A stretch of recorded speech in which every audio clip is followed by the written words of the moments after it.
What is going on, guys? Welcome back to another TabbieTalks. For those of you new here, I'm Tabbie.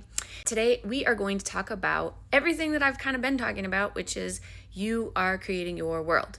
And I want you to think about this. So I've listened to a lot of people, and I'm reaching for my coffee cup, and I've listened to a lot of people. I think I said that. So these concepts that I'm talking about, these are not my own, but it is my interpretation. So I've pulled from a lot of different resources, some of the very well-known ones like Neville Goddard, Joseph Murphy, Esther Hicks.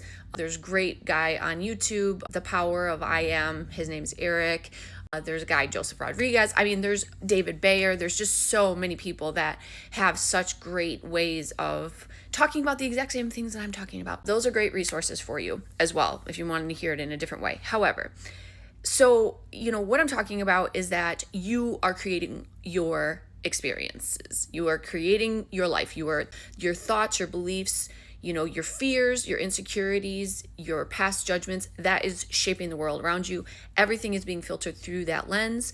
So something that I kind of got this vision of, explaining it in my own way, that basically all of everything up to this particular moment is like a snowball effect. So it's an accumulation of your life's everything, all of your thoughts, all of your everything. That's why it's not, I thought, and it didn't come out exactly this way. It's because there is a randomness to it.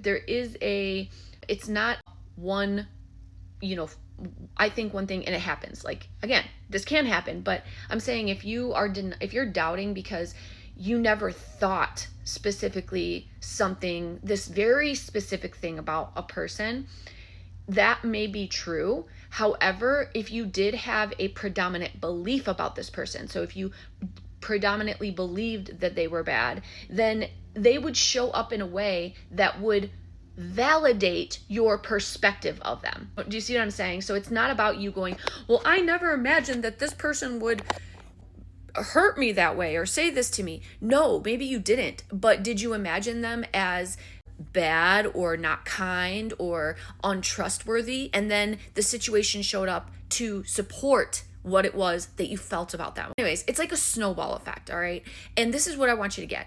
You can decide right now, right in this very second, that you are going to change how you feel about people. Why would you do this? So that you will feel better. That is the point. You will feel good. There's more to this. I will go into it, but essentially what do you have to lose? You have nothing to lose except everything to gain. You will be happier. You will feel good about yourself. And that is the point of it all. It's all about yourself. It's all about how you feel. You should feel like you are supported and loved in this world. You should know that you can achieve anything. Though the world is good that we live in, that is how you should be able to live your life. You should be able to live your life knowing that you're safe and everything, all is well. And so, snowball effect, right? So I got this idea, this visual that basically, if you decided today, right now, you know what? I'm going to choose to hold everything in the highest light. I am going to choose to perceive that every single thing that happens is working for me. If you were to do that, I want you to understand, it's like, imagine a massive flood. A massive flood. A flood is devastating, right? When we hear about flash floods, you think of tsunamis, things like that.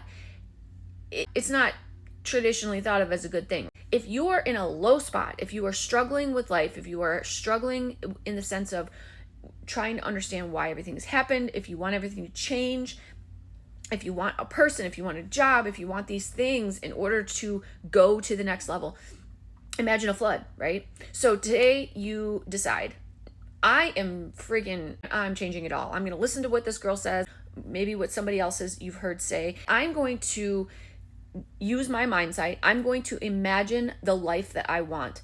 I'm going to deny anything that I see outside of me. I'm going to reject my old stories. I'm not going to get triggered when people are saying things that are upsetting me, because I'm just going to imagine that they are the best, that to fill in the blank. So now there's a flood. What would happen if there truly was a flood? If there was truly a flood, like in your house or whatever, in your neighborhood, what would have to happen? You have to wait for the water to recede.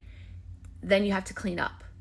So even once the source of the water, the source of the flood has stopped, there is still a process that has to take place in order for the destruction to be cleaned up, for it to be made whole again, for it to be renewed, right? That makes sense, doesn't it? You maybe if it's your basement, anybody, not that I'm saying it out loud to create it, but it, like, let's say somebody had their basement flood. What has to happen? I mean, depending on the extent of damage, which is the same of your life, depending on how bad your circumstances are, you might have a whole lot of serve pros that need to be called in, or restoration services. And you know what? You are the restoring of your mind.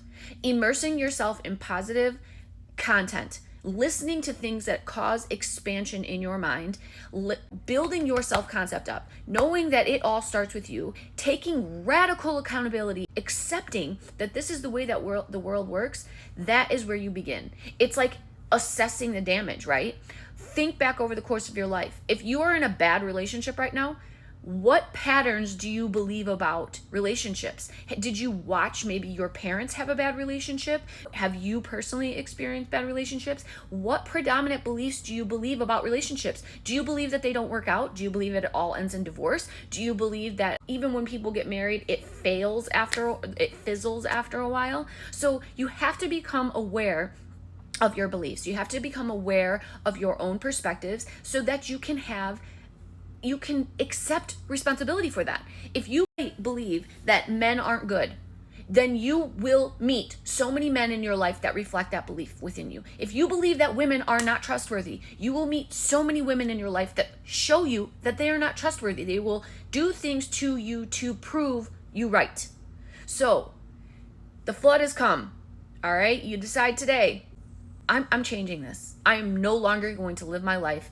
I'm going to be aware. I'm going to take responsibility for my thoughts, beliefs, and opinions that I've had on people's and situations in things. I'm going to change it all. I'm going to live in my mind. I'm going to create this magical world, and I'm going to live from that place. And I'm going to deny, just like Tabitha's talking about, I'm going to reject every single thing that happens, right?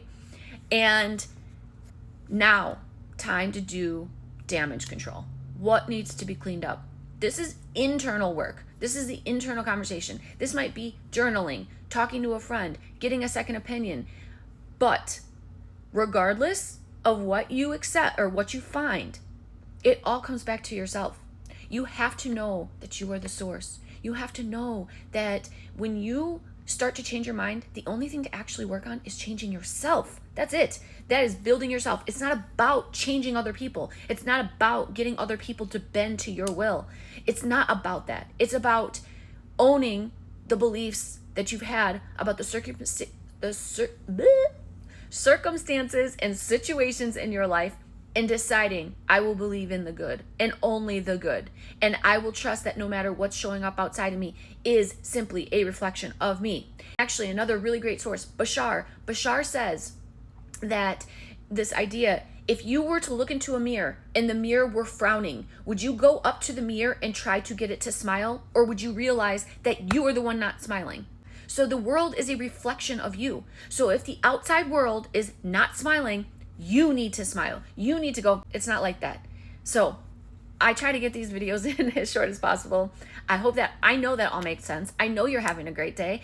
Keep shining that light because the world needs it. Comment below, like, heart, whatever. Send me a message if you want some more information about this. I'll be back with some more content because that's what I do. So take care.